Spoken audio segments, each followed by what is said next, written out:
Hello, Madam Dr. Nurul Yasmin. My name is Hiroshin Tamilarasu. My matrix number is 06 F1102. Me, along with my teammates, going to present five cases. Before we move to our presentation, let me introduce my teammates, which is Nandisri, Dhiren, Mithika, myself, and Mohammad Shafiq. Muhammad Shafiq Ifamir Halim. My matrix number is 06DAT23F1069. And I will present to you about the case study that the case number one that be given by Puan Dr. Nur Yasmin. Uh, and I will present to you about the question that be given. The first question that be given by my fellow teacher is describe the ethics problem based on the case that be given to me. The case number one for the case number one, the is that is the looking at is working discrimination that's through sexist remarks, the sexist remarks and bias against a woman, balancing works and caregiving. The second point I will present to you is a lack of respect, that how the by demeaning the meaning and undermining college instead of supporting her, lack of a fairness because the employee is being unfairly treated and charged for her personal situation rather than her work performance. Next question to be given is we must to identify the affected parties based on the case. For the case one, we we find that the problem is for the affected parties. Some of the affected parties is the junior female staff members. They face distress, discrimination, and reduced morale due to excessive remarks and lack of support. MIA by laws expect the fairness and respect toward college, upholding the professional behavior. The one is affected parties actually is other college that experience increase in workload and low morale due to tension and unfair treatment. So management must maintain objectivity and ensure a fair work distribution.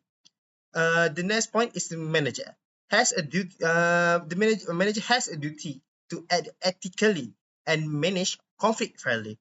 Uh, for this case, maybe he failed to act breaches to care, uh, and maybe expect to promote the ethical culture and comply with the MIA leadership responsibility and principles.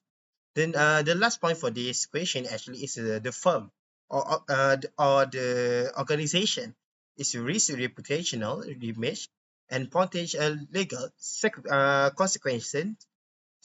consequences for discrimination under MIA. Under MIA, firms must maintain high ethical and professional standard.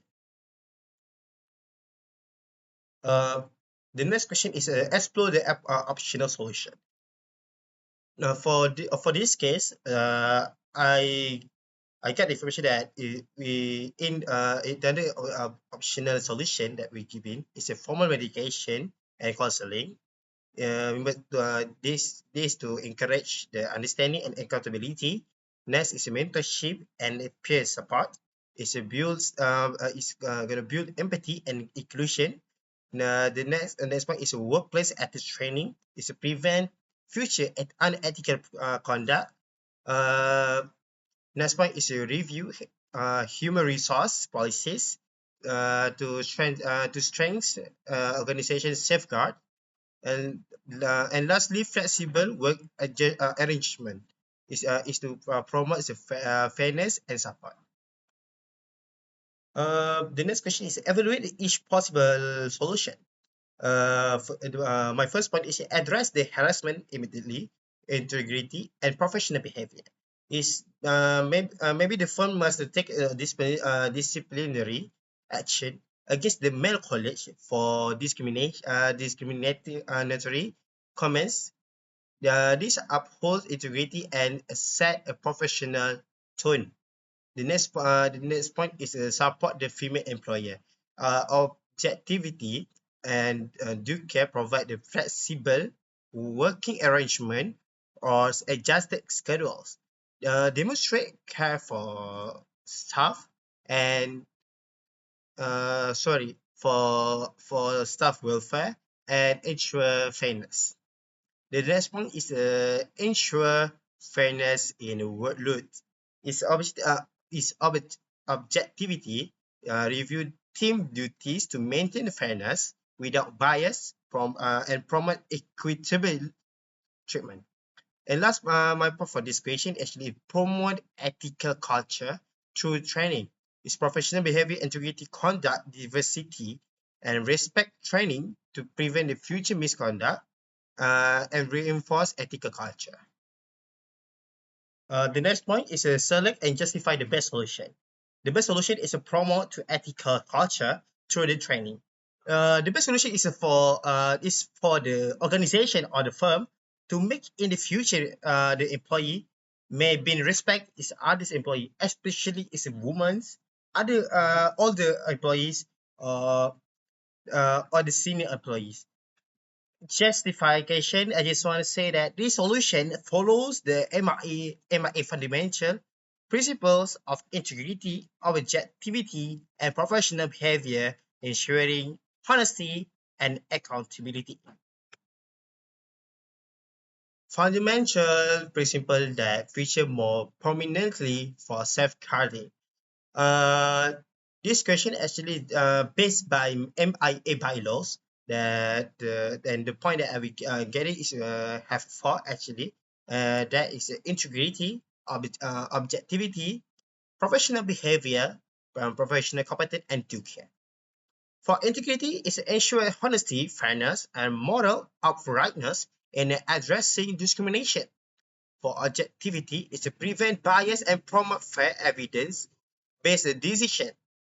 The next one is professional behavior. Is to maintain respect, compliance with the ethical standard, and professional reputation. And lastly, professional competence and due care. Ensure responsible, informed, and empathetic handling of the staff welfare and conflict resolution.